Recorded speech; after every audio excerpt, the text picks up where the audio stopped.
I'm Kat, and this video is the first in my series of actual DIYs that I did for my wedding this year. In this video, I'll show you how to make these adorable Alex and Ani style bracelets. I made mine a little bit more delicate by using a half round metal instead of full round, and I'll link all of the supplies that I purchased in the description below.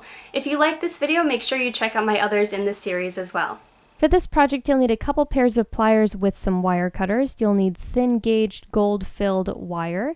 You'll need some gold-filled head pins and some gold-filled jump rings, as well as your charms and pearls. To start, you'll want to cut a piece of wire that's going to fit around your wrist at the same measurement you want your bracelet to fit, with the addition of 3.5 to 4 inches overlapping wire to give you some room to put your bracelet on and to wrap the ends.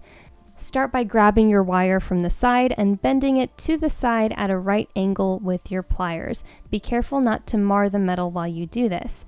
Then pinch it between the tips of your pliers, and that's going to flatten it out a little bit and make it easier to wrap. Then grab it in the tip of your pliers and bend the short piece of metal around the nose of your pliers. You'll want to then switch how you're holding it so that you're only wrapping it around the nose of the pliers and not double the width of that. Keep wrapping until you've spiraled all of your short piece of metal around your pliers and you end up with a nice little spiraled loop that's going to fit your wire through the center. Then take your bracelet and slip the other end through that pre-made loop, and you'll want to make sure that it's going to slide through freely so that you can adjust your bracelet to put it on.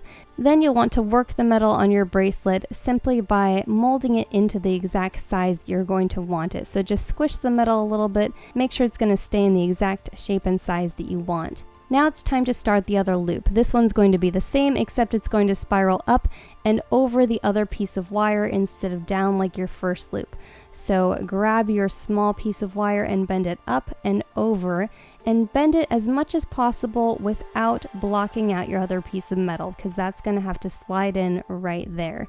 Then turn your loop to close it up, and then pinch it shut using your pliers. You'll want to bend it as much as possible before you put the other piece of the bracelet in, so that you're not going to have to be adjusting the metal and marring it with the pliers. Then use your pliers to bend the rest of it over, and then pinch it to make it a little bit smaller, but don't pinch too hard because you still need your bracelet to slide freely so you can put it on and take it off. Now it's time for charms. Open a small jump ring and attach it over the adjustable portion of your bracelet and add your charms that way. Then close it up and make sure it's not so big it's going to slide out of that area, and close your jump ring. For your pearl charms, take a head pin and a freshwater pearl, put the pearl onto the head pin, then bend the head pin over at a right angle, and I'm sorry my camera didn't really catch this portion too well. Bend the head pin back over to make a loop, then grab the remainder of your head pin and spiral it around the base of the loop to give it a nice finished look like this. You can add as many or as few charms as you want, and that is the finished bracelet. If you want to see how to make these matching earrings, make sure you check out my other videos in this series.